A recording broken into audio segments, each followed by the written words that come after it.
Hello, friends, and happy Halloween Eve. If you're in a bind and you need some last minute ideas of some easy, affordable appetizers for your guests for Halloween, I have you covered.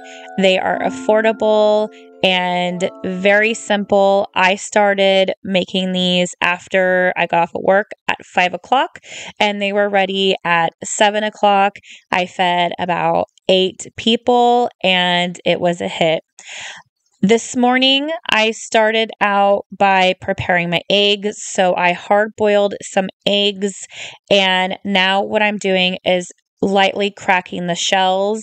Basically, what we're doing is making some creepy colored eggs, kind of look like veins or spider webs, if you will. So once these are all cracked, you're going to get some food coloring of your choice. I used purple, but you could do green, you can do black, whatever your heart desires. Mix it with water and then fill it up to where all of your eggs are submerged in the water. And you're going to want to put that in the fridge. You want to do this 4 hours or overnight.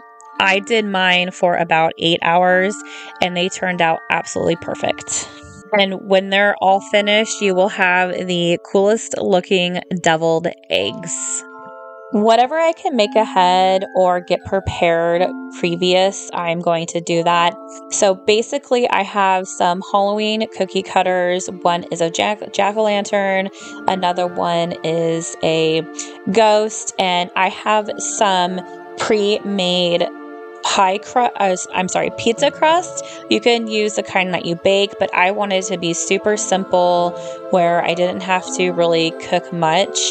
And my cookie cutters, it couldn't cut the crust, so I just had to take a knife and cut around them, and it turned out perfectly.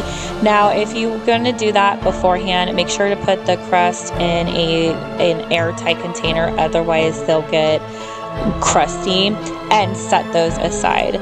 Next up, I want to make some dirty Q-tips out of marshmallows and caramel candies. So basically what you're going to do is take some of your Q-tips and cut the cotton side out, and you just want to use the middle portion, and then take some mini marshmallows, put those on either side, and dip them in some melted caramel candies that I just melted in the microwave.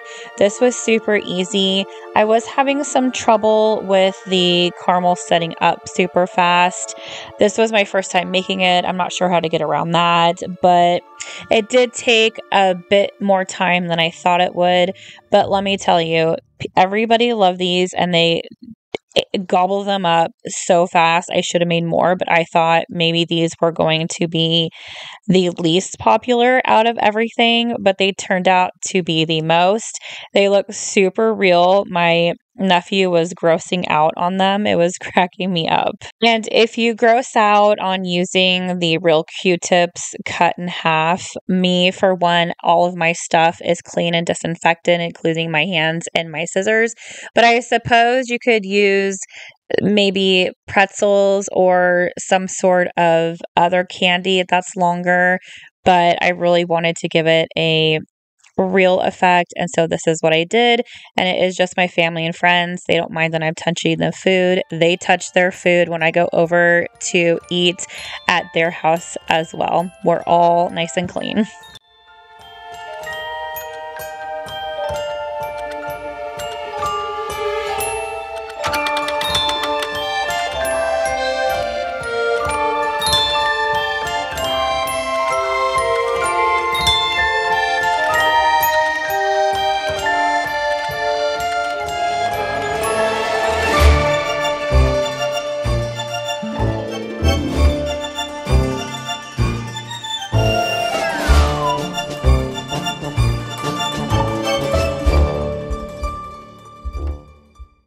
My niece was here with me and she decided that you all needed to see some action shots. So here I am putting the Q-tips away. I'd cut a piece of the Q-tip logo off, and then I needed to clean some dishes before I placed all of the food on it. Next up is our Scare-cutterie board, and I am basically taking some parchment paper and making an outline of my hand and then cutting it out. And after that is cut out, we are going to be placing some cheese and prosciutto on there. I got for the fingers the already done cheese and charcuterie. It's in a roll. I believe it might be mozzarella or provolone wrapped with the prosciutto, and I made that for the hands. Now for the middle, I decided to get goat cheese. Any kind of cheese that is soft and shaped kind of like that will work if you don't like goat cheese. I decided to get just plain goat cheese and then an herbed goat cheese. I thought it would be really fun to put like a little cherry compote over the top of the cheese to make it look bloody, but honestly, I ordered my groceries from Walmart to pick up and they didn't have it. But if they did, I would have done that. And over the goat cheese, you're just going to layer a bunch of prosciutto. I layered it and you tuck it under. I wasn't liking how you could see the outline, the paper that I used for the hand outline, so I got rid of it, but at least I knew where to put the quote unquote fingers. But what you want to do is layer all the cheese, layer the prosciutto over the cheese, and then go over the fingers again. So you make them all one color. And then to give it some fingernails, this obviously is optional, I just put some cherry tomatoes on there. I cut them in half and I felt like they were just still too large, so I cut those in half again. I don't think I filmed that, and it worked out perfectly. Again, that is optional. And right before you're ready to serve it, you just stick a knife right in there and it is ready to serve. You want to get this done, one of the first ones done, because you want to get the cheese nice and soft. Before my guests arrive, I wanted to make sure that I had something warm for them to eat. So I wanted to get these pizzas ready, especially for the kids, because I knew that they were going to be hungry. Now, this is where, when you prepared them earlier, this is where it's going to be easy peasy for you. They're already cut out, and I just took a jar of pizza sauce and I'm just spreading it all over the crust. The kids don't like cheese on their pizza. They just like the sauce and pepperoni. So I just did this batch with just sauce and pepperoni, and I cut out some eyes and mouth for the jack-o'-lanterns, and I do show you how I do that. It was really tedious and I only did those on a few of them. The other ones I did with cheese and olives. I did put a layer of the sauce, a pepperoni, and cheese, and then I made the eyes with the olives and the mouth, and that was so much quicker. So if you really want to make it super quick, I suggest to do that. Otherwise, you're sitting there cutting out eyes and mouth for the jack-o'-lantern, but it turns out super cute. I wish you could see it a lot better over the marinara, but unfortunately it kind of blended in.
Next up are the Halloween eggs. Now I have already drained the food coloring out and took all the shells off of them, and as you can see, they look super cool. I wish you could see them a lot better when they're sitting out. I don't know if it was what I used to place them in, but nonetheless, they're super cool. So basically, I'm just doing these how you make any deviled eggs. I cut them in half. I take the yolk out. I use mayonnaise and mustard, and my secret, and I don't know if this might be your secret too, is I like to grate some yellow onion in with it. It just gives it a kick. This particular night I had to use Dijon mustard because I didn't have regular yellow mustard, and I think I might like the Dijon better. I've never done that before. It's super yummy. And to the mixture, you're going to add some green food coloring, and you can make it the as bright a green as you want or as dull a green as you wanted. I needed somewhat in the middle, kind of like a slime color, if you will. I didn't want to do too much food coloring because I didn't want everybody's mouth to turn green, but you just place it inside of the egg. Now, typically with my eggs that I do for Easter or family get-togethers, I do put the mixture in a little baggie, a Ziploc bag, and then cut the tip off and then squeeze it in, and it makes it a lot prettier. But again, this was a quick and easy, you know, getting everything together quickly for our party, and I just slapped it all in. It tastes the same no matter if it looks pretty or not. Next, we have a spinach dip coffin.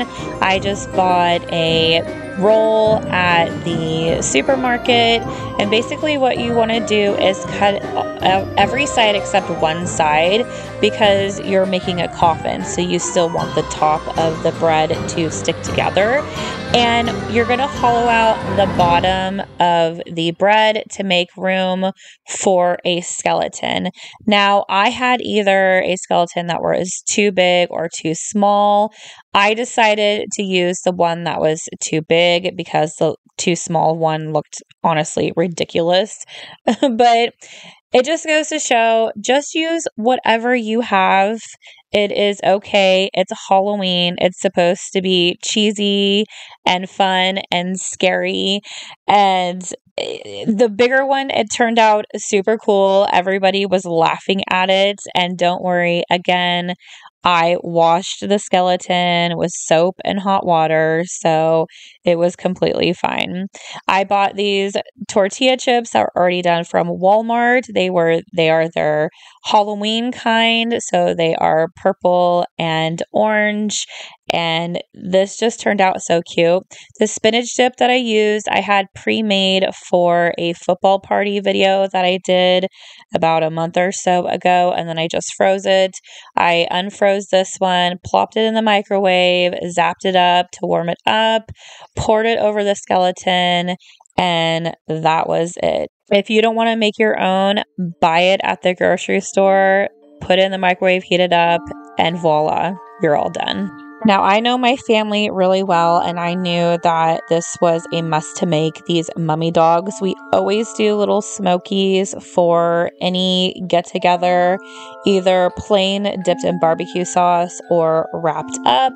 Today, I decided to do the dog mummies, and wrap them in some crescent rolls. And if you've never seen this before, you just take the little smokies, you take a thing of crescent rolls, and you wrap. And you put them in the oven for about 8 minutes, depending on your oven, and they're completely done. I can't have them, but I remember what they taste like, and I can tell you that they are super delicious. And I made half to see if my family would eat them. They scarfed them up, so I had to make the other half. Now, Mr. Skeleton has a friend. This is my niece. She is a ghost this year. She looked too cute sitting there, and since her face is covered up, I am able to show you her sitting next to Mr. Ghost. But here is how everything looks so far. The little mummies still have to come out of the oven, but everybody was getting antsy and hungry, and I said, just a few more minutes, guys. They are such troopers when it comes to me filming my video. And there she is, looking all sorts of spooky. She is super cute. Now the little smokies are out of the oven. I would need to make some eyeballs, and I didn't want to use the candied eyeballs because I figured that would be too weird. So basically you could take some ketchup or mustard. I grabbed the mustard, it was closest to me, and I'm making little eyeballs. And I just took a bit of a Q-tip, put the mustard in a little container, dipped the Q-tip in to make the eyes, and that's it. It gives you a little bit of flavor as well as some cuteness. And here is how it all turned out. I didn't want to make an elaborate table. I just wanted to make it super easy, really casual, and everybody can just grab the food and eat, go sit in the living room, hang out, whatever the case may be. Now, I needed to make a cocktail because it is Halloween after all. So we're going to make a spooky Halloween punch. Super, super easy. It's just vodka, rum, fruit punch, and then squeeze lime. It is delicious and dangerous. Be careful because you don't think a lot of alcohol is in there, but there is.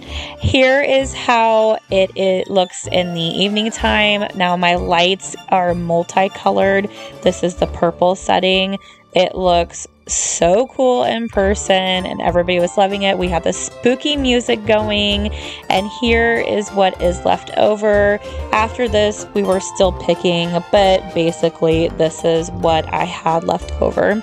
I hope you all enjoy today's video. I hope you have a happy and safe Halloween. Christmas is just around the corner. Stay tuned for all that magic, and I hope to see you in the next video real soon. Happy Halloween. Bye.